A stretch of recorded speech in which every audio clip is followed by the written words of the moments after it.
A word in season to the weary. Daily meditations from the ministry of Brother Bhakta Singh. April 14.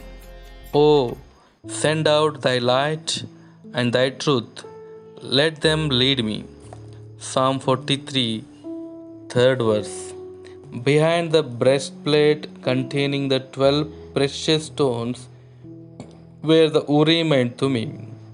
Exodus 28 chapter 30th verse. With the help of these two stones, the high priest could find the will of God for any person in relation to any matter at any time. Numbers 27 chapter 21st verse. It has always been a mystery how these stones functioned. Apart from the high priest, they could not be seen by anyone. They were the most important part of the garments of the high priest during Old Testament times. They were the only means of finding God's will. That is why we find David constantly asking the high priest Abiathar to bring the ephod to find out God's will through the Urim and Thummim.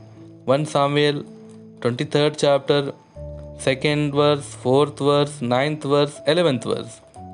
When David was hiding in the cave of Adullam, all who were in trouble and difficulties came to stay with him in the cave, and it was there David found God by experience.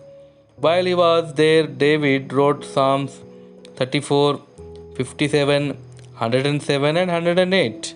Then he learned the secret of finding God's plan.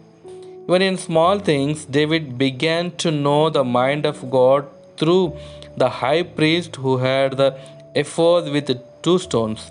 1 Samuel 23rd chapter, 1st to 5th verses and 12th verse.